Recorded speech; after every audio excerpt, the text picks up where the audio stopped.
ইব্রাহিম আলাইহিস সালাতু ওয়াস সালাম তার পরিচয়টা সর্বপ্রথম আমাদেরকে জানতে হবে যে তিনি আসলে কে ছিলেন।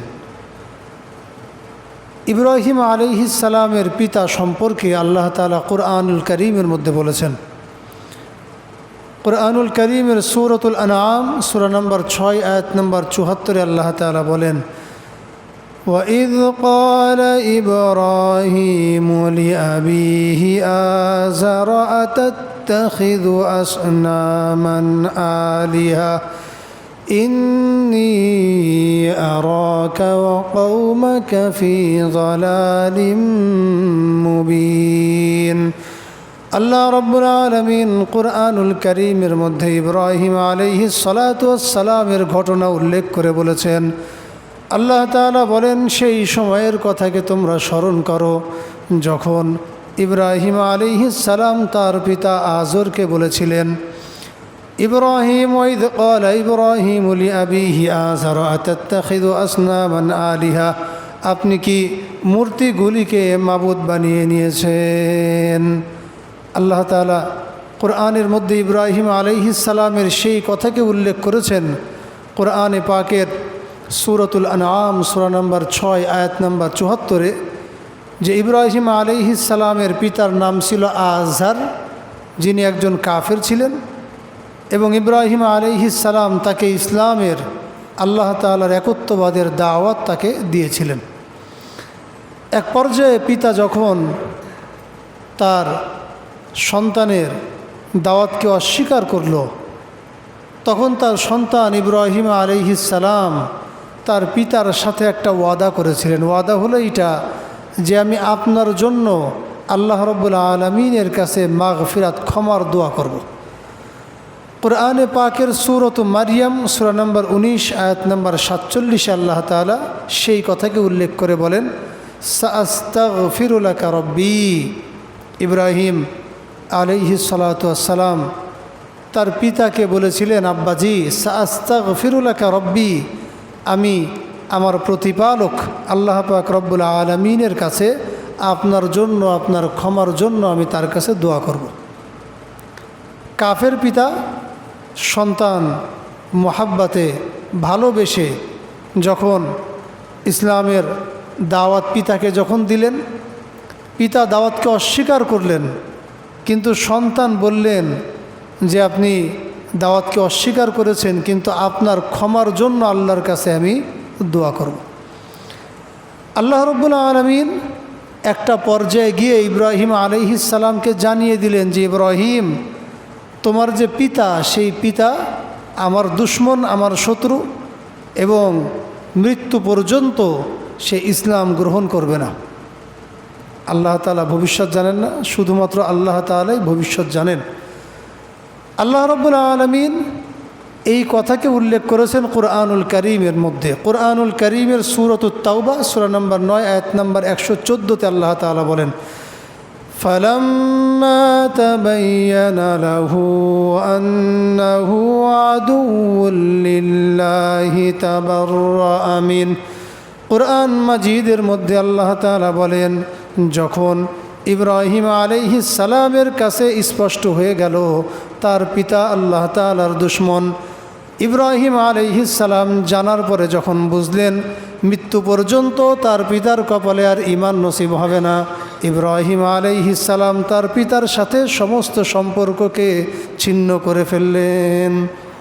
আল্লাহ তাআলা বললেন, ইব্রাহিম আন্নাহু আদুউল লিল্লাহ, সে হলো আল্লাহর দুশমন, আমার শত্রু। তাবাররাআ মিন, ইব্রাহিম আলাইহিস সালাম তার পিতার সাথে যে সম্পর্ক ছিল, সম্পর্ককে ছিন্ন করলেন। কার মোহাব্বতে? আল্লাহ তাআলার মোহাব্বতে। কিয়ামতের দিনে যখন ইব্রাহিম আলাইহিস সালামের পিতা যখন কবর থেকে উঠবেন, যখন কিয়ামতের দিনে দণ্ডায়মান হবেন, এই হওয়ার পরে ইব্রাহিম আলাইহিস সালাম তার পিতার জন্য আল্লাহ তাআলার কাছে সুপারিশ করবেন। বুখারী শরীফের 3350 নম্বর হাদিস। এই হাদিসের মধ্যে আল্লাহ রাসূল সাল্লাল্লাহু আলাইহি ওয়াসাল্লাম কিয়ামতের ওই ময়দানে পিতা, পুত্র এবং আল্লাহর যে কথা, এই কথাকে উল্লেখ করেছেন।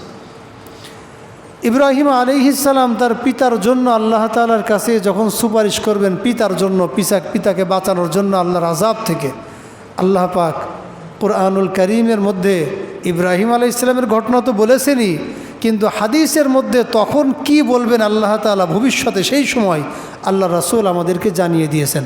আল্লাহ রাব্বুল আলামিন তখন ইব্রাহিম আলাইহিস সালামকে বলবেন, ইন্নী হাররামতুল জান্নাতা আলাল কাফিরিন, ইব্রাহিম আজর তোমার পিতা হতে পারে, কিন্তু ঈমান না নিয়ে মৃত্যুবরণ করার কারণে আমি, আল্লাহ তাআলা বলবেন, নিশ্চয়ই আমি কাফেরদের জন্য জান্নাতকে হারাম ঘোষণা করে দিয়েছি। তুমি আমার খলিল, আমার মোহাব্বতের মানুষ, কিন্তু ঈমান যদি কোনো ব্যক্তির মধ্যে না থাকে তাহলে সেই ব্যক্তির জাহান্নামে যাওয়া এটা একেবারে সুনিশ্চিত একটা বিষয়।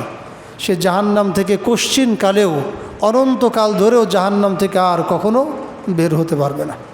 এর থেকে আমাদের শিক্ষা এটা যে আমাদের সম্পর্ক, আমাদের বংশ পরিচয়, আমাদের অর্থ, এটা কিন্তু আল্লাহর আযাব থেকে আমাদেরকে রক্ষা করতে পারবে না। ইব্রাহিম আলাইহিস সালাম যার পিতা একজন কাফের ছিলেন, যার নাম আল্লাহ কুরআনুল কারীমে উল্লেখ করেছেন, সেই পিতার সন্তান ইব্রাহিম আলাইহিস সালামকে আল্লাহ তাআলা সেই মর্যাদা দান করেছেন যেই মর্যাদা এই দুনিয়া আখিরাতের মধ্যে সবচাইতে সম্মানিত স্থান, সেটা হলো নবুয়তির দরজা। যাকে আল্লাহ তাআলা নবী বানান তার বিশেষত্ব আছে না? যাকে আল্লাহ তাআলা নবুয়তি দান করেন তার মর্যাদা সমস্ত মাখলুকের সব কিছুর উপরে। সমস্ত পৃথিবীর মানুষ একদিকে, একজন নবী একদিকে, নবীদের মর্যাদা কি তার থেকে বেশি হবে, মানুষের সকলের থেকে বেশি হবে। কুরআনুল কারীমের সূরাত মারইয়াম সূরা নম্বর 19 আয়াত নম্বর 41 আল্লাহ তাআলা ইব্রাহিম আলাইহিস সালাম নবী ছিলেন আল্লাহ সেটা উল্লেখ করেছেন। কুরআনুল কারীমের সূরাত মারইয়াম সূরা নম্বর 19 আয়াত নম্বর 41 আল্লাহ রাব্বুল আলামিন বলেছেন, ওয়াযকুর ফিল কিতাবি ইব্রাহিম ইন্নাহু কানা সিদ্দীকান নাবিয়্যা। আল্লাহ রাব্বুল আলামিন বলেছেন, এই কিতাবের মধ্যে ইব্রাহিমের আলোচনা করো, নিশ্চয় তিনি ছিলেন আল্লাহ রাব্বুল আলামিনের একজন সত্যনিষ্ঠ পয়গম্বর। ইব্রাহিম আলাইহিস সালামের পরিচয় কী ছিল? তিনি আল্লাহর কি শুধুমাত্র আমাদের মতো বান্দা ছিলেন, নাকি তার মর্যাদা আমাদের থেকে অনেক ঊর্ধ্বে? অনেক ঊর্ধ্বে না? এই নবুয়তির মর্যাদার সাথে সাথে আল্লাহ তাআলা তাকে বিশেষ আরেকটা মাকাম, আরেকটা খেতাব আল্লাহ তাআলা দান করেছেন, যে খেতাবের নাম হলো খলিল। খলিল মানে হলো একান্ত বন্ধু, একনিষ্ঠ বন্ধুকে বলা হয়। কুরআনুল কারীমের সূরাতুন নিসা সূরা নম্বর 4 আয়াত নম্বর 125 আল্লাহ তাআলা বলেছেন, ওয়াত্তাখাযাল্লাহু ইব্রাহিমা খলিলা। আল্লাহ রাব্বুল আলামিন ইব্রাহিম আলাইহিস সালাতু ওয়াস সালামকে নিজের একনিষ্ঠ বন্ধু বানিয়ে নিয়েছিলেন। ইব্রাহিম আলাইহিস সালাম আল্লাহর কি খলিল মানে একনিষ্ঠ বন্ধু, বিশিষ্ট বন্ধু। তাহলে আল্লাহ তাআলা একজনকে নবুয়তি দান করলেন, তাকে আবার আল্লাহ তাআলা খলিল উপাধিতে ভূষিত করলেন, আল্লাহ সম্মান দান করলেন, এইটা তার জন্য কত বড় মর্যাদার বিষয় হতে পারে। রাসূল আকরাম সাল্লাল্লাহু আলাইহি ওয়াসাল্লাম বলেছেন, আমরা সকলে দুরূদ শরীফ পড়ি, সাল্লাল্লাহু আলাইহি ওয়াসাল্লাম। আল্লাহর হাবিব বলেন যে, ফাইন্নাল্লাহ তাআলা ক্বাদ ইত্তাখাযানি খলিলা কামা ইত্তাখাযা ইব্রাহিমা খলিলা। আল্লাহর হাবিব বলেন যে আল্লাহ তাআলা আমাকে তার একনিষ্ঠ বন্ধু বানিয়েছেন, যেমন তিনি বন্ধু বানিয়েছিলেন ইব্রাহিম আলাইহিস সালাতু ওয়াস সালামকে। এই ইব্রাহিম আলাইহিস সালাম আল্লাহ রাব্বুল আলামিন তার দোয়ার বিষয়ে বলেছেন, তিনি আল্লাহর কাছে দোয়া করেছিলেন। তার একটা দোয়া এবং একটা ঘটনা সম্পর্কে আমরা আলোচনা শুনবো ইনশাআল্লাহ তাআলা। কুরআনুল কারীমের সূরাতুস সাফাত সূরা নম্বর 37 আয়াত নম্বর 100 আল্লাহ তাআলা কুরআনুল কারীমের মধ্যে বলেছেন, রব্বি হাবলি মিনাস সালিহিন। ইব্রাহিম আলাইহিস সালাম আল্লাহ রাব্বুল আলামিনের কাছে দোয়া করলেন, রব্বি আমার প্রতিপালক, হাবলি আমাকে এমন একজন সন্তান দান করেন, মিনাস সালিহিন সৎকর্মশীলদের একজন সন্তান, মানে সৎকর্মশীল ব্যক্তিদের একজন, মানে একজন সৎকর্মশীল একটা পবিত্র সন্তান আপনি আমাকে দান করেন। ইব্রাহিম আলাইহিস সালাম সন্তান চেয়েছেন পরহেজগার, পবিত্র। কিন্তু আমরা আল্লাহ তাআলার কাছে যখন সন্তান চাই, সন্তান আসে, আমরা এ কথাকে চিন্তা করি কখনো যে আমার সন্তানটা মানুষের মতো মানুষ হোক? আমাদের চিন্তা এটা অনেকেরই থাকে যে আমার সন্তান একজন ডাক্তার হবে, একজন ইঞ্জিনিয়ার হবে, একজন বিসিএস ক্যাডার হবে, একজন আমেরিকার মতো জায়গার গ্রিন কার্ডের অধিকারী হবে। আমরা এই সমস্ত চিন্তা করি। ইব্রাহিম আলাইহিস সালাম আল্লাহর কাছে চাইলেন কি?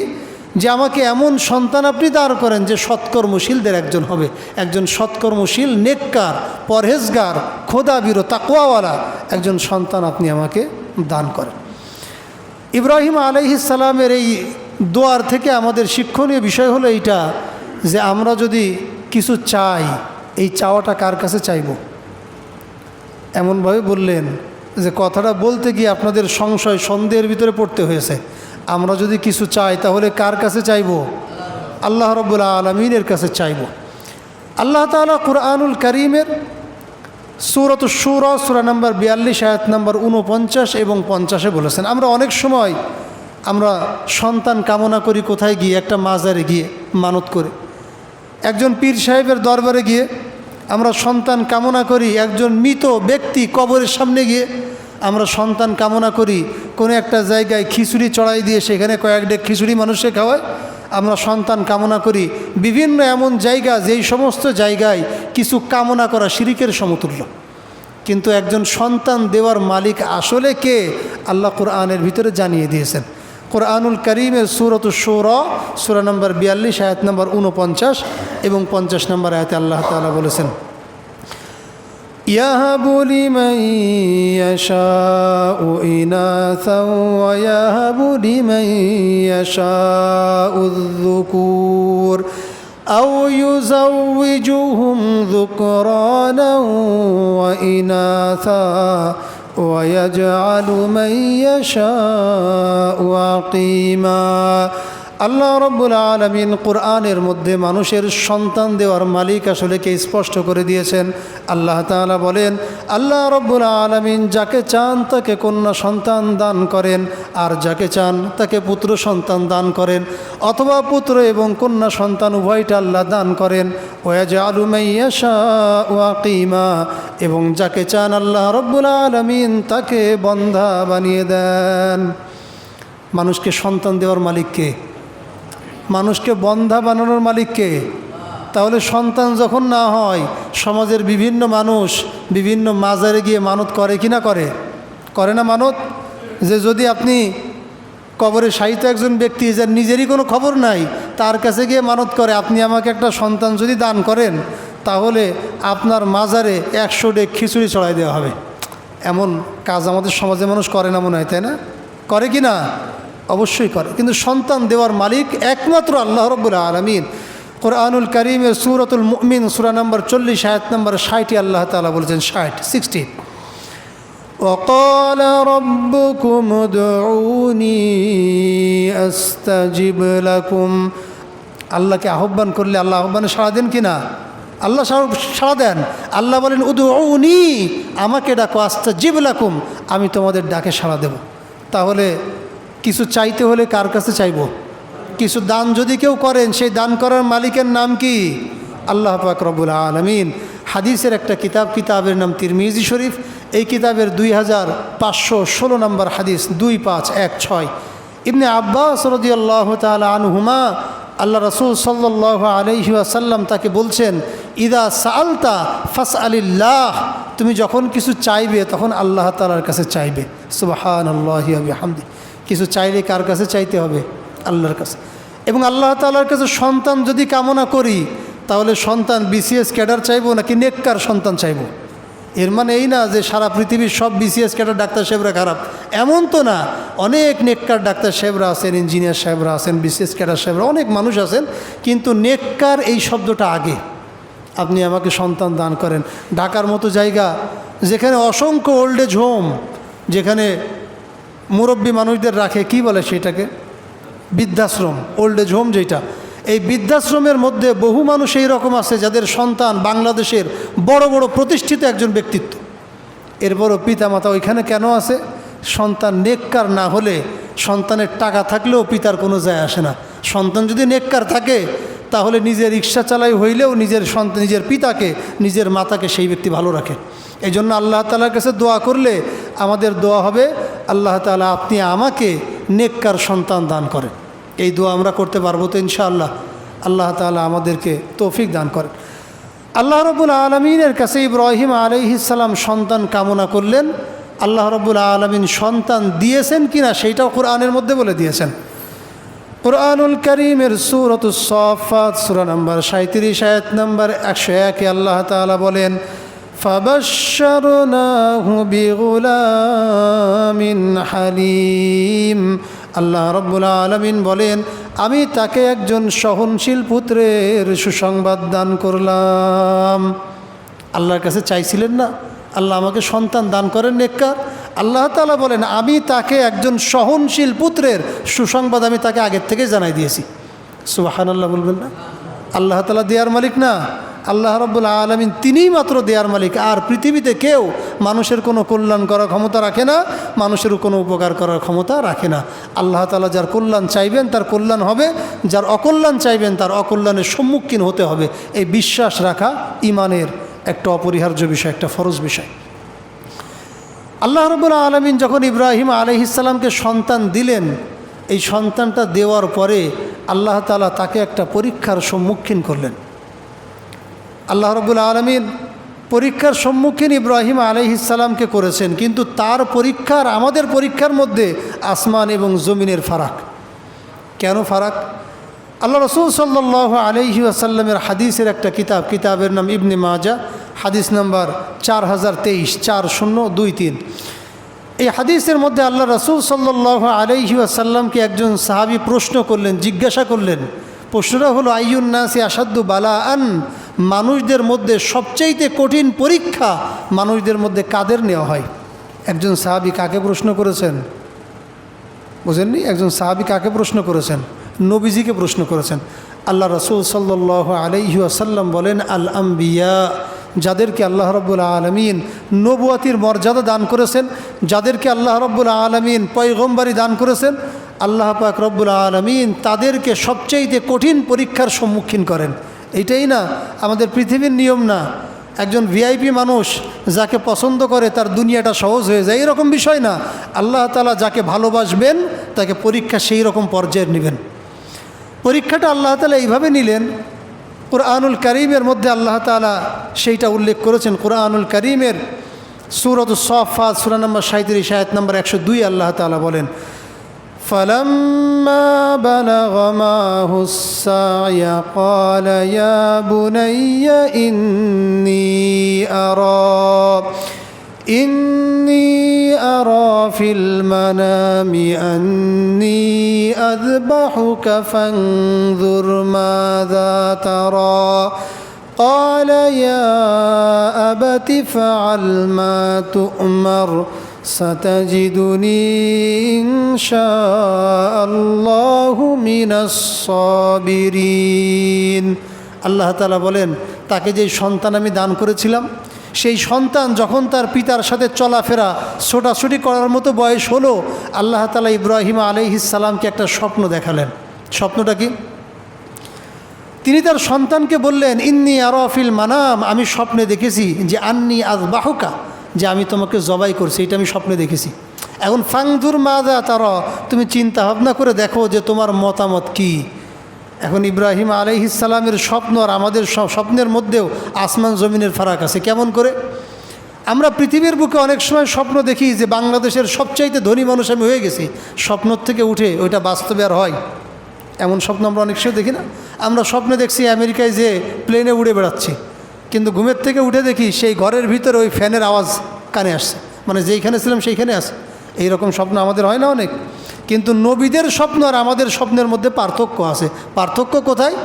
একটা কিতাব আছে, কিতাবের নাম তবারানি আল মুজামুল কবির। এই কিতাবের 12302 নম্বর হাদিস, 12302। এই হাদিসের মধ্যে ইবনে আব্বাস রাদিয়াল্লাহু তাআলা আনহুমা তিনি বলেন, রুইয়াল আম্বিয়া ওয়াহয়ুন, নবীদের স্বপ্ন হলো ওহী।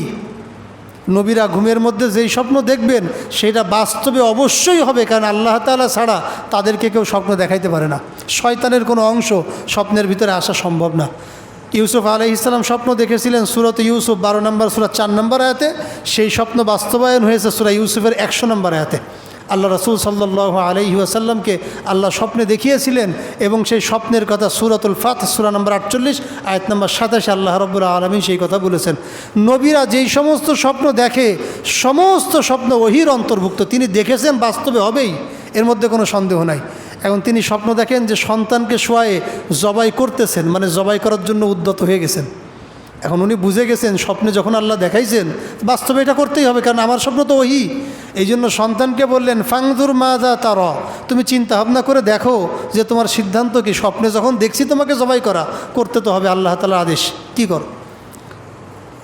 তিনি বললেন, ইসমাঈল আলাইহিস সালাতু ওয়াসসালাম, ক্বালা ইয়া আবাতি ফাআল মা তুমার, আব্বাজি আপনাকে যার আদেশ করা হয়েছে সেই কাজটা আপনি করেন। সাতাজিদুনি ইনশাআল্লাহু মিনাস সাবিরিন, নিশ্চয়ই আল্লাহ চাহেন তো আপনি আমাকে ধৈর্যশীলদের অন্তর্ভুক্ত পাবেন। যখন আমাকে জবাই করতে নিয়ে যাবেন তখন আল্লাহ তাআলা আদেশ ভঙ্গ হয়, লঙ্ঘন হয়, দেরি হয়, এই রকম কোনো কাজ আমার দ্বারা আপনি কোশ্চিনকালেও পাবেন না। সুবহানাল্লাহ বলবেন না? আচ্ছা, এইটা কি সম্ভব আমাদের দিয়ে? সম্ভব? এক রমজান মাসে যদি রোজা থাকি তাহলে রোজার ইফতারির 5 মিনিট আগে বারবার ঘড়ির দিকে 50 বার দেখা হয়ে যায়। মনের ভিতর রাগ হয় যে মুয়াজ্জিন সাহেব আজান দিল না কেন, এখনও দেই না কেন, এই মুয়াজ্জিন কি করে। অন্য দেখো সারা পৃথিবীতে আজান হয়ে গেছে, এই মুয়াজ্জিন মনে এখন ঘুমায় রয়েছে। আমরা বিভিন্ন মন্তব্য করে থাকি না এইরকম। কিন্তু সন্তান কেমন নিজের পিতাকে একদম সরাসরি বলে দিলেন যে আব্বাজি যেই বিষয়ে আপনি আদিষ্ট হয়েছেন আপনি করেন, আপনি আল্লাহ চাহেন তো আপনি আমাকে ধৈর্যশীলদের অন্তর্ভুক্ত পাবেন, আমাকে জবাই করার সময় আপনার কোনো সমস্যার সম্মুখীন হতে হবে না। আল্লাহ রাব্বুল আলামিন এর পরবর্তী আয়াতে পিতা এবং পুত্রের সেই কথা বলেছেন যেটা স্বপ্নে দেখেছিলেন। কুরআনুল কারীমের সূরাতুস সাফফাত সূরা নম্বর 37 আয়াত নম্বর 103 আল্লাহ তাআলা বলেন, ফালাম্মা আসলামা ওয়া তাল্লাহু লিল জাবিন।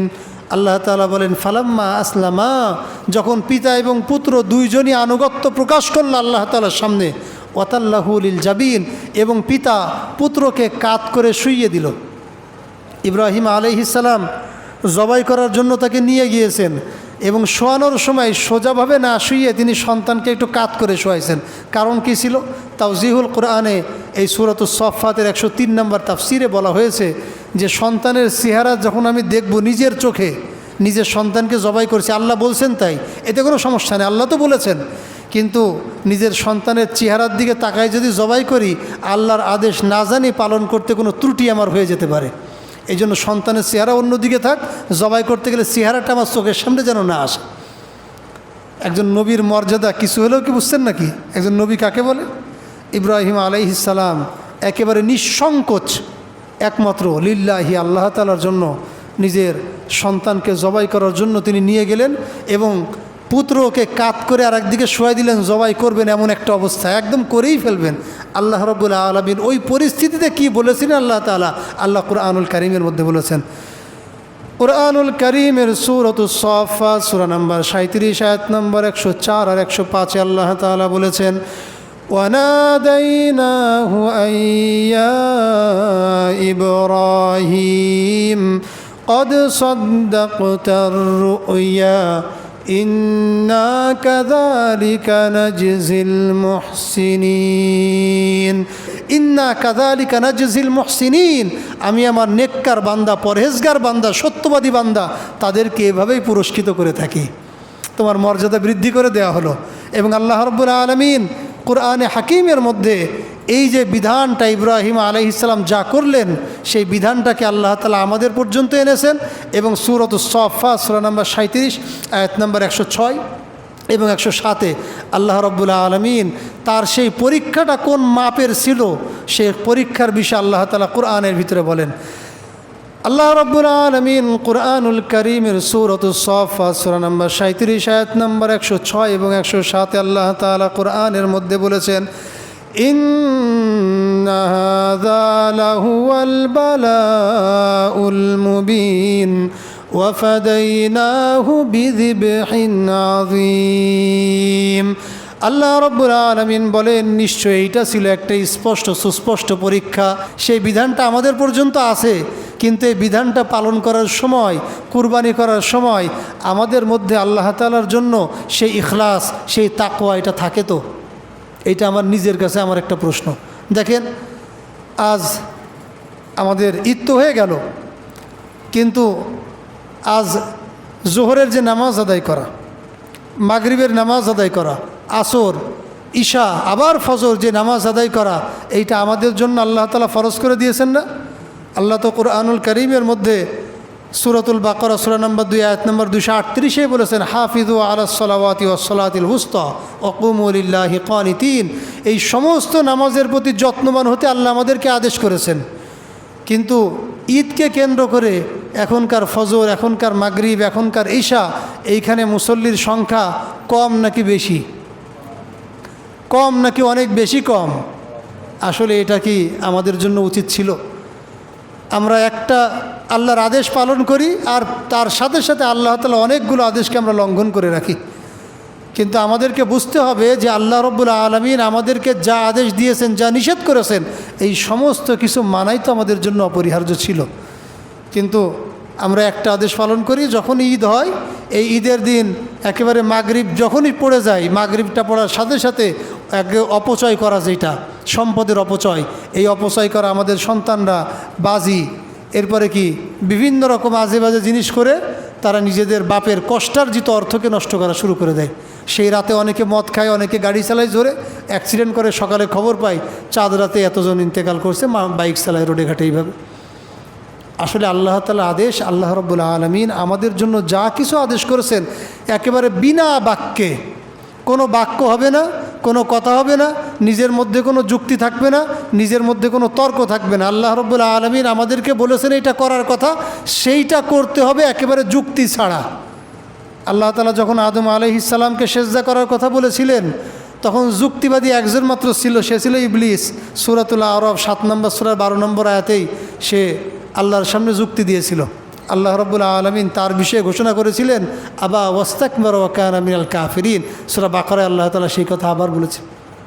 এজন্য আল্লাহ রাব্বুল আলামিন আমাদেরকে ইখলাসের সাথে, ইনসাফের সাথে, তাকওয়ার সাথে, পরেজগারির সাথে আল্লাহর সমস্ত বিধানকে মানা, পালন করা এবং সেটাকে নিজের বাস্তব জীবনে রূপান্তরিত করার আল্লাহ রাব্বুল আলামিন আমাদেরকে তৌফিক দান করেন। আমরা সকলে বলি আমিন। আমাদের আমিনটা আল্লাহ তাআলা পর্যন্ত পৌঁছাতে হবে, যদিও আল্লাহ তাআলা আমাদের কাছে আছেন। ওয়া নাহনু আকরাবু ইলাইহি মিন হাবলিল ওয়ারিদ। তারপরে আমরা সকলে জোরে বলি আমিন। আল্লাহ রাব্বুল আলামিন আমাদের আমিনটাকে কবুল করে আমাদের জন্য জান্নাতুল ফেরদাউসের ফয়সালা করে দেন। ওয়া আখিরু দাওয়ানা আলহামদুলিল্লাহি রাব্বিল আলামিন।